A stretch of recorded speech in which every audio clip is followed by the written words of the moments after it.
Actually, I think that Tapelo, Yvonne, and Ramey already has told about inequality and what it means in practice and how you can fight it. So I'm not sure what I'm going to say. But still, I'm going to talk a bit about economic inequality. Do you know who Bill Gates is? Yeah, you're all contributing to his wealth. He's the richest man in the world, it's estimated. Do you know Mark Zuckerman, or Zuckerberg is called? I don't even remember his name. Yeah, he's the Facebook guy. He's also among the top 10 billionaires in the world. But do you know Carlos Slim? You do? Yeah, Mexican telecom.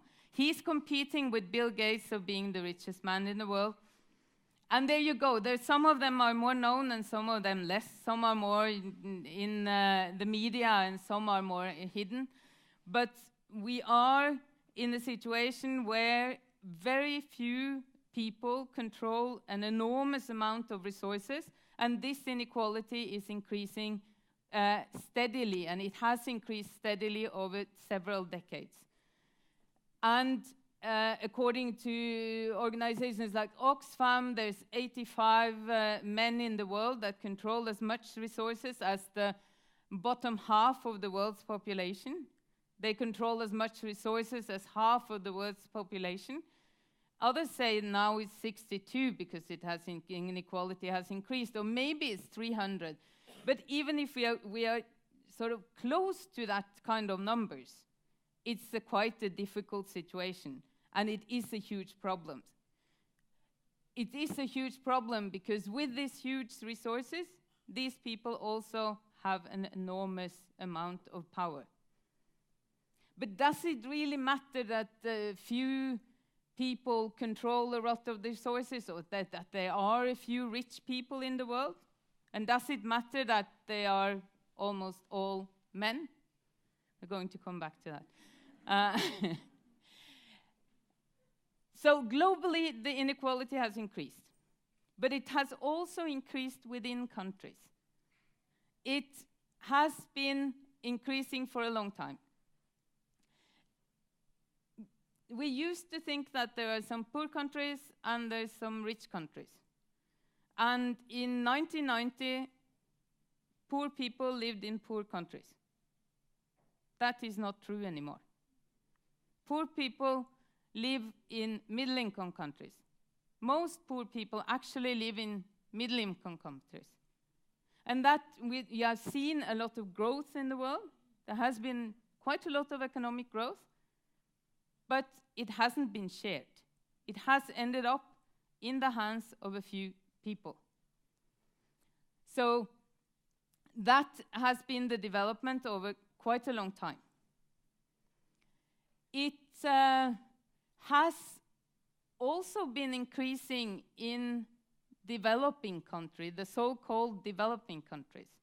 So if you look at a country like Mozambique, you have had a huge growth over years, actually. A lot of foreign investment. And there was quite a lot of hope that this country would come out of poverty and be able to heal the wounds from the war, and people would be better off. But suddenly they realized in like 2010 or something that growth was continuing, but poverty wasn't being reduced. What was happening was that inequality was increasing, and the effect of that was that people in Maputo, in the capital of Mozambique, went out to the street to protest. And they did that several times because they were looking at a society where some people were gaining a lot from wealth, while others not. So it's also so that in some countries, inequality has been high for not just decades, but maybe centuries. Latin America is a good example of that. Most countries in Latin America. South Africa here is a very good example of that. Inequality has been high for a very long time. And I think we can learn something from these countries. Let's see if it's a positive learning or not. But we can learn something from these countries. I've lived and experienced inequality in Latin America, and one thing I've seen is that this is not good for society. It's definitely not good for society, because it gets confronted, divided, and you get very destructive political processes. There's no capacity to find common solutions for everyone. It becomes a constant conflict between people, much stronger than sort of normal conflict of interest that we may always have. But it becomes also violent conflict in many countries. So that's one lesson. It's not good. The other lesson is probably that it is very difficult to change. So this is a good advice for the countries who have a low rate of inequality, that please stay that way. Don't take the risk of increasing inequality, because that is very difficult to change. So, because we have seen over so many years how many people have tried to change that situation in South Africa, in Latin America, and it's been very difficult. But there is hope.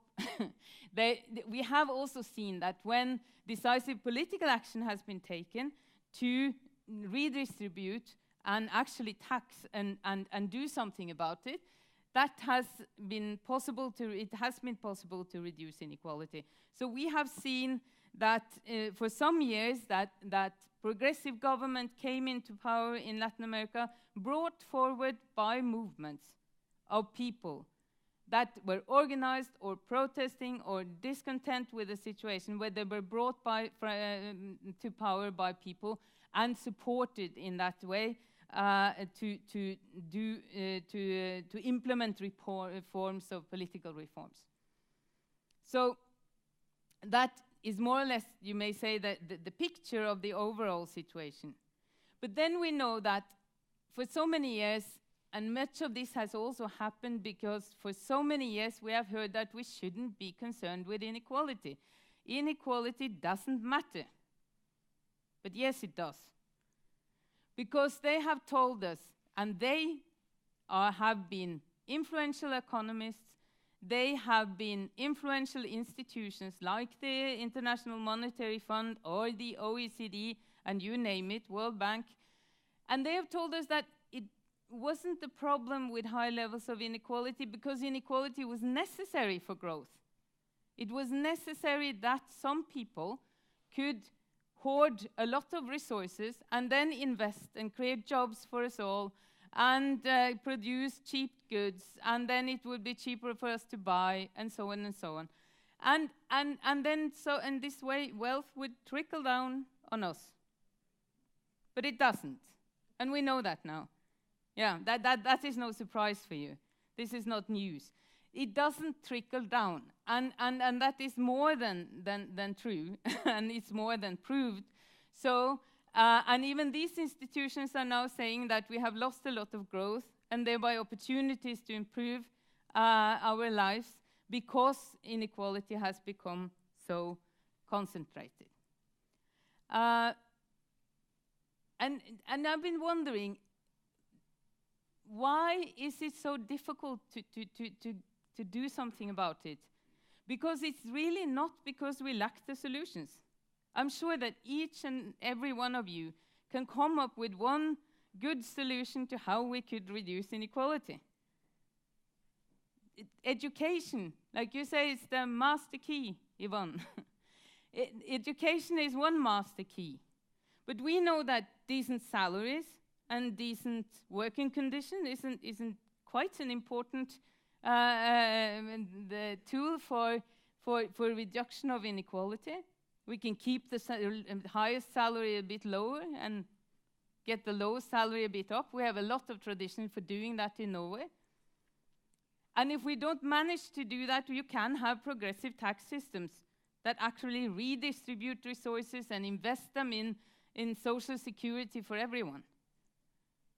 These are not sort of very original ideas, are they? And we obviously need more solutions, because we are in a situation where globalization is taking place and most of our tax systems are national. while economy is global. So we need to be creative and have new solutions, but it isn't a lack of solutions. I don't think it's a lack of solution that is the problem. So what is the answer? I think we have one answer. Organize, organize, organize. I think these people have already told the answer, because basically the inequality is about power relations. It's about who has power and who has not. And it's about how we distribute the resources we have. So it's possible to distribute it differently. And maybe it's time that we start to, when we look at political solutions, and we start to ask the simple question, who will benefit? And that is a very, very simple question. I always believe in the simple questions. But who will benefit from that? If you look at a situation where you are a small-scale farmer, you're over there, you are a small-scale farmer, and then you are faced with an agro-industrial company who wants the same land as you. It's quite easy to see who will get the land, isn't it? But if these farmers were organized, maybe the situation would be different. Maybe they could at least negotiate some of the terms for letting the company in. So I think if you look at possibilities, we look at the government who wants to reform the tax systems. This government will probably, if the reform is affecting the richest, they will get a lot of pressure. Companies, rich people will push the government not to do tax reform that affect them. And they would threaten to withdraw investments or withdraw or move their money to tax havens. So what we see in most countries is that the tax reforms being done are not affecting the rich. Most tax reforms we have seen over the last year in developing countries are value-added taxes. And this we pay all of us. This is not redistributing. They are normally, if you build your system on value-added tax, you get regressive, not progressive tax systems. So I think faced with that, there is a need for people who are not among those who have wealth to actually gain more power to sort of get a different balance. Because what is happening today is that people who already have resources are getting subsidized because they have so much power. They get less taxes. They get a lot of companies today get tax exemptions to invest, or they get direct subsidies. The agro-industrial company gets tax exemption to invest in the land, but the farmer who's losing the land doesn't get any subsidies. It doesn't get. It's actually wrong that that today in the world we are subsidizing poor people. That's not what's happening. It's the other way around, and we need to turn that around. So I think the key to what we can do, and maybe also the possibility we have at hand, is that people organize and promote that these solutions are negotiated collectively, that there are openness and possibilities to participate from different people in the processes. Because look at Colombia now, for example. One of the demands from the indigenous and peasant movement in Colombia is that they renegotiate all trade agreements. Why? Because they were negotiated in secret. They were not consulted. Not anyone here, not anyone here knew about the Norwegian negotiations of trade agreements with Colombia. People were not involved. And then you get bad solutions. It is not the same thing for one company or people in power, or me, for example, thinking about good good solutions to how we get how we solve the problem of inequality, or how, for example, we get enough energy. Maybe I think it's a great idea to have a hydroelectric plant in the middle of indigenous people's territories, as we have in Norway, and many other places, as Statkraft tries to do in Chile now. But it isn't necessarily a good idea for the indigenous people who live there, as in Chile, where they have the sacred place in the place where they want to build the dam. So this, if we're going to change the situation, people need to have a say in what is going to happen, not just to be consulted, but actually be heard and to be to contribute to the solutions. So, sort of summing up of the situation of inequality, first, we have to do something about it, because if not, we get a situation where it's a critical situation where you easily get more conflict. And we have to do something about it because it's not fair. And the other thing is that we can actually do something about it, because now we even have a sustainable development goal that says reduce inequality. All governments have signed up. So then it's up to us. And we have to demand that the governments do that. And then probably you have to organize, and stay together to fight inequality. Thank you.